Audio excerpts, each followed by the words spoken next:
Alors attention, on va parler de ce qu'on appelle la Souda Mafseket. Le dernier repas qui ouvre le jeûne. Ça veut dire qui commence le jeûne, plutôt. Qui commence le jeûne. Alors, voilà, il y avait un décret de Chachamim de ne pas manger de la viande, de ne pas boire du vin, qu'on a parlé déjà. Okay? Et ça, le vrai décret, c'est la Souda juste avant le jeûne. Juste avant le jeûne, okay? On te dit, il ne faut pas que tu manges de la viande, il ne faut pas que tu bois du vin. Nous, déjà, on est habitués dans la coutume qui c'est 9 jours. Mais eux, ils faisaient ça juste avant le jeûne. Après, il y avait une petite extension, la semaine 2, Tisha B'Av, qui est quelques jours avant le jeûne. Et après, il y avait une extension jusqu'à Rosh Chodesh, qu'on a parlé de dernier cours. Donc, maintenant, le dernier repas, okay, on te dit, il doit être un repas très pauvre. Qu'est-ce que c'est pauvre?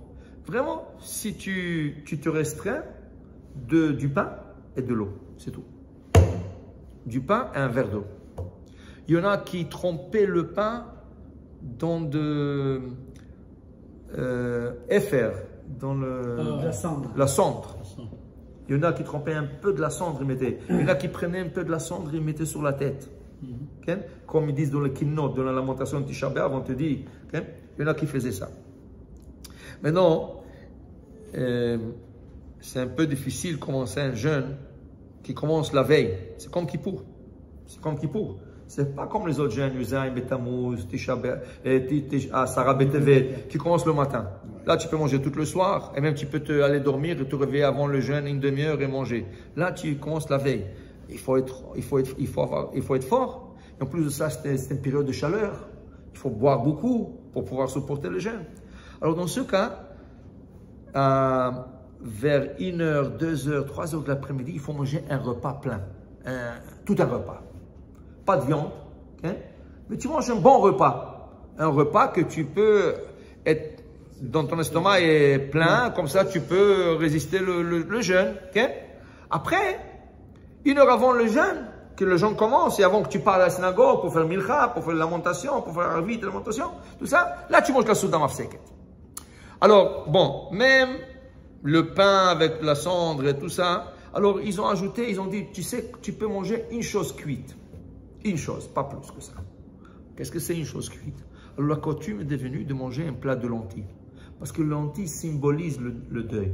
Il y a deux choses qui symbolisent le deuil. Les lentilles et les œufs. Parce qu'ils sont ronds, ils n'ont pas une fente, comme les graines de blé. Le grain de blé, c'est une graine qui est ronde, ovale, mais elle a une fente. La fente représente la bouche. La fente, c'est de la bouche. Quelqu'un qui est en deuil, il n'a pas le droit de dire « Bonjour, comment ça va, comment va ta femme ?» Il n'a pas le droit de parler. Un endeuillé ne parle pas. Donc, ils ont choisi deux choses qui sont rondes, qui représentent le cycle de la vie. Un, il quitte ce monde, l'autre, il naît, un, il quitte. Alors, l'œuf, les lentilles, mais ils n'ont pas de fente. Alors, ils ont dit, tu sais quoi? Tu vas manger quelque chose bouilli ou cuit. Tu peux manger ou un œuf ou de lentilles. Pas les deux? Pas les deux. Alors, il y en a, qu'est-ce qu'ils vous ont fait? 2 pour 1. Ils ont pris des œufs, ils ont cassé ça dans le plat de lentilles. Ah, les Irakiens, ils ont ça. Oui, tu n'as pas le droit. Ah non? Mais il y a au Maroc qui prenaient des J'ai œufs. dit, il y en a qui ont profité de ça, mais tu n'as pas le droit. C'est ou un ou l'autre. Okay? À moins que c'est un plat qui vient toujours avec un œuf dedans. Dis-moi, quand tu fais la harira, il n'y a pas de... Les Irakiens, ils appellent ça mjadra. La harira? Bien sûr, Comment ils appellent ça? Mjadra. Jadra, oui. avec le citron et l'œil brouillé. Ah, excusez-moi, moi je ne fais jamais la harira. Je ne sais pas qu'est-ce qu'il y a dedans. Et cette loi, ça vient d'où? Hein? Encore? Non, c'est ça, Chachamim. Ça date. Ça veut dire, ils ont dit, on te laissera, ça veut dire, tu manges une chose cuite. Alors le pain, plus quelque chose de cuit. On te dit, si tu peux te restreindre à un plat de lentilles, une soupe de lentilles, c'est bon.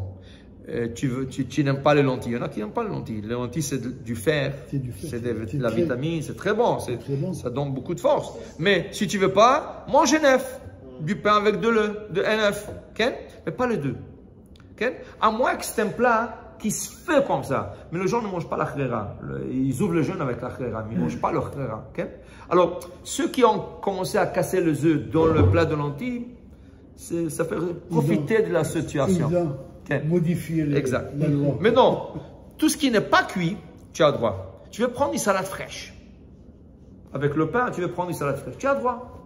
Tu as le droit. Parce que c'est pas cuit. Ok? Mais comme je dis, avant le jeûne, 2-3 heures avant, tu manges tout un repas. Tu peux manger, tu n'es pas limité, tu peux manger tout ce que tu veux. Là, c'est que ce jeûne-là. Exactement, que Tisha B'Av. Que Tisha B'Av, qui est le plus strict de tout le jeûne, parce qu'il commence comme Kippour. Il commence la veille, ça commence 20 minutes avant le coucher de soleil. Avant que le soleil commence à se coucher. Il y a des autres restrictions de le dernier repas avant le jeûne dans des... Alors voilà, alors tout ce qui est cuit. Alors, ils te disent, c'est mieux de prendre de l'eau, mais quelqu'un qui veut prendre un thé ou un café, il peut, mais ce n'est pas recommandé. Okay?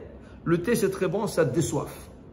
Mais prendre le feuille de thé et mettre un peu et manger un peu, ça enlève le soif de la personne. Okay? Ça enlève le soif de la personne. Okay? Tu peux manger de la, on peut s'appeler ça, le avatiach, le melon d'eau. Plein d'eau. C'est pas cuit. La pastèque. Hein? Mais encore, il faut se restreindre. Il faut essayer de se restreindre et pas trop. Okay? Mais dans ce repas-là, puisqu'il représente un peu une situation de deuil, il faut le manger par terre. Pas à table. Okay? Alors tu t'assois par terre. Mais on essaie de ne pas s'asseoir par terre. Tu mets un coussin et tu t'assois par terre ou tu prends une petite chaise. Mais non, si quelqu'un est âgé ou il a un problème de dos, il ne peut pas s'asseoir par terre, c'est bon. Mais en règle générale, ce repas, on s'assoit par terre. En plus de ça, on essaie de ne pas s'asseoir 3 hommes ensemble pour ne pas avoir le zimoun. Parce qu'on ne veut pas que ce repas se répète l'année prochaine. Okay? Alors on essaie de chacun dans son coin, comme ça chacun est seul, pour qu'il n'y aura pas le zimoun qu'on a mangé ensemble. On a fait un repas ensemble. Ce n'est pas un repas qu'on veut s'asseoir ensemble.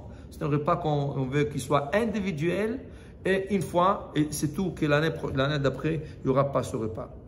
Une fois que tu as terminé ce repas, okay, tu vas et tu te brosses le dents et c'est tout. Tu enlèves tes souliers en cuir et tu vas à la synagogue. Okay, tu vas à la synagogue et tu commences mincha, tu fais mincha, à moins que tu aies fait mincha à 2 heures, il y en a qui font mincha à 2 heures plutôt avant de faire le grand repas, et tu fais mincha et tu fais l'arvit et la lamentation qui suit. Donc pour dire que ce repas, il faut essayer de le restreindre au maximum, mais il faut bien manger. Alors, chacham et nav berojo, tu vas en avant, tu manges bien, et après ça, Mais non, il ne faut pas, le jour de Tisha, le jour avant que le jeûne commence, boire beaucoup. Ça ne donne rien du tout. Il faut boire le jour avant, pendant la journée. Mais si tu te mets à boire 3 verres d'eau, ça ne donne rien du tout. Ça rentre, ça sort. C'est comme les personnes le Kippour, ils se mettent à table et ils mangent. On dirait que le monde va dire. Il faut manger en petite quantité pendant la journée. Exactement. Oh, Adonai Leolam. Amen. Amen.